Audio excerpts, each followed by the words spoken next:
Hey Ranger Nation, so today we're going to be talking about Ryusoulger episode 3. We're going to be kind of doing it in the format that I did last one, which is literally going to be talking about my thoughts on the episode and kind of like adding some stuff in. If you've liked this sort of video, then why not hit that like button, hit the subscribe button, as well as the notification bell, and you'll be notified when more videos drop. Without further ado, let's begin this review. One thing I really liked is that they opened up exactly where it was, like at the end of episode 2, where you have the Zord fight. Now, I didn't realize that they did this until you get in where Tatsu turns around and actually is going like, yay! And then you have Kurion.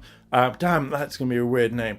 Just kind of sneaking up at the very end, and you kind of guess exactly what happened, and boom, it's pretty much taking the body over, or no, infecting her with the goo that we saw in the second episode. Within this, I'm liking the fact that they use different souls again to find stuff, to actually generally use them in that normal day-to-day, as well as kind of battle. This really kind of stands out to me, and it's something that I generally really liked. So at the very beginning, we have the Rangers go and find the Dino Knights. You have the Triceratops, and you have another pink one. I don't know what it is at the moment. If you know, let me know down below in the comments.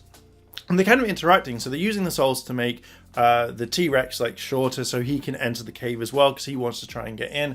And just the way that, you know, they're like, yeah, my god, you're amazing. And then the Triceratops is like, nah mate, I don't like you, Blue Ranger. But generally, like, you know that the T-Rex will probably stay with him a lot more to kind of like spend time and get to know them, because, you know, dinosaurs love dinosaurs. We find out that we've got this Medusa type Minosaur, and is the ability to kind of like turn people to stone. So, but before this actually happens, when the Rangers turn up to actually attack, they morph, they do their thing, and again, not liking the dancing knights around them. But when like they use the music for the intro, it works really well, straight into the battle type scene. Now, one thing is, as soon as the Red Ranger gets turned to stone, the others are kind of like using that, so they say like, I'm not going to look at you, because they don't want to be turned to stone.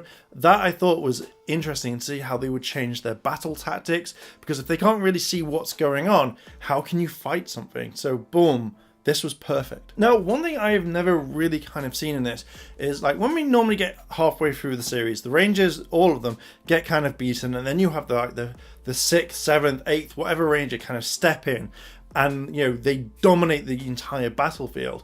But seeing both Green and Black just literally defeat everyone, but in the style of how you'd see more powerful Rangers come along, I was very intrigued and very kind of shocked.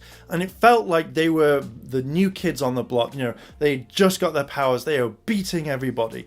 And I had never really seen this from any other Sentai, especially not when like you've got core Rangers or maybe the main team. So seeing both Green and Black just literally cakewalk the whole thing was just perfect. Kind of the closeness with Tetsu and the main 3 Rangers now. So it's Koyo, Melt, and Asuna. Just the way that they are, I generally like this whole dynamic.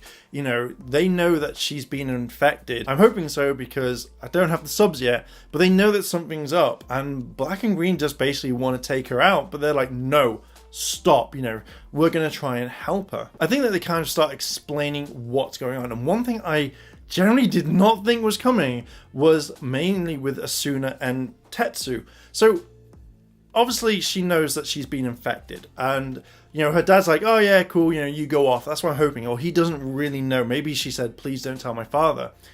But Tetsu knows what's wrong, and she goes to like maybe a happy place or a place that she's been with her father, and she's gonna jump off this cliff or into this water and just end it. And I was like, holy crap.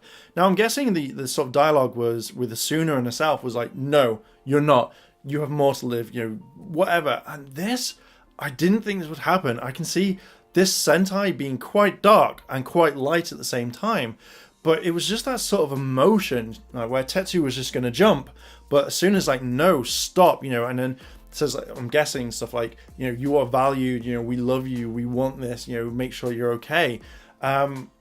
Yeah, I was just generally really kind of shocked on this one. Tetsu basically starts glowing, and stuff goes outside of her to go powered up to this whole Minosaur monster. As soon as Tetsu starts glowing and Asuna kind of like notices it, she lays it back down, and the energy is going towards the Minosaur.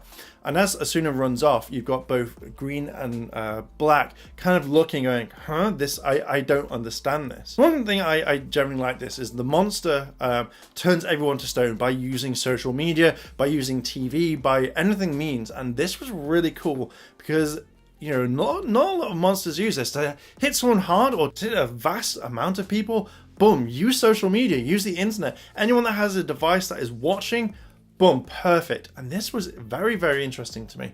I kind of really want to see a lot more of this much later on. Now, again, we get the whole thing of don't look at the monster, don't be turned to stone. This is not what we want. So the Rangers start fighting again. And they start thinking of how to actually kind of stop the kind of like the gaze to say, hey, I'm going to turn you to stone. So Asuna and Melt are kind of talking, and they know that they've got to take their Dino Knights, but they don't know what to do yet. So Pink calls hers in straight away, and Melt's like, I don't kind of really want to do this. What should I do? In the end, Asuna literally just grabs his morpher and goes, hey, come on out, we need your help. We switched back to a scene where Green and Black are about to kill Tetsu. I was really shocked about this one. But as they're about to, they stop where they see the Dino Knights just literally jump out of wherever they're hiding and head towards the city. Now, when you see the Zords, so I'm going to call them Zords. I know the Dino Knights, but Zords is so much easier to say. So when they call upon the Zords and you see that they're interacting, you know, they're trying to kind of defeat it. But again, they're making sure that they don't see the gaze, so they get turned to stone.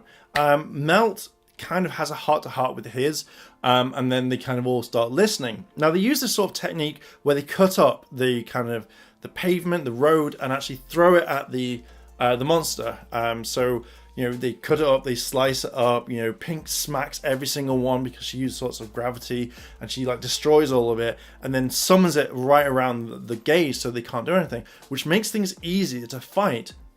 We get a Megazord transformation, a proper one where all three of them are in the same cockpit, or they're kind of in the same area, and we get a load of different fighting, a load of different styles. So we get a bit of sword play, we get a bit of kicking, and then a nice slash to kind of end it, and it works perfectly. When Tetsu wakes up, she basically says thank you to her dad. She hugs her, she says thank you to the others, and then we kind of get a mystery with kind of Black and Green. Like, you don't know what's going on with them. Are they, we all know they're going to be good, but are they going to be good? Are they going to be bad? Is it going to be a while before they team up?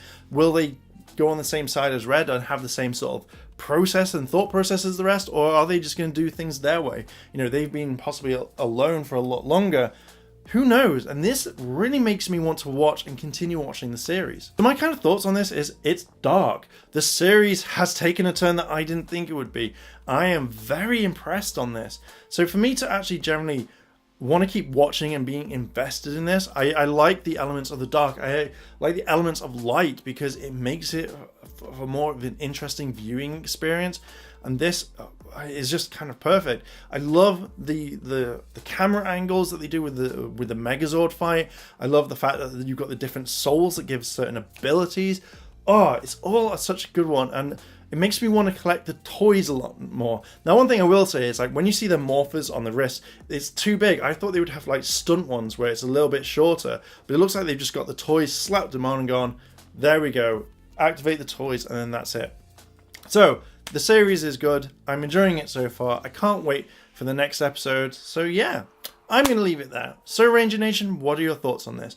Do you like this episode? Do you not? Did you get behind it? What are your thoughts? Let me know down below in the comments. And if you've liked this video, like, favorite, comment, and consider subscribing. Hit the like button, hit the notification bell, and why not check out all the other videos on the channel? And as always, Ranger Nation, thanks for watching, and I'll see you in a bit.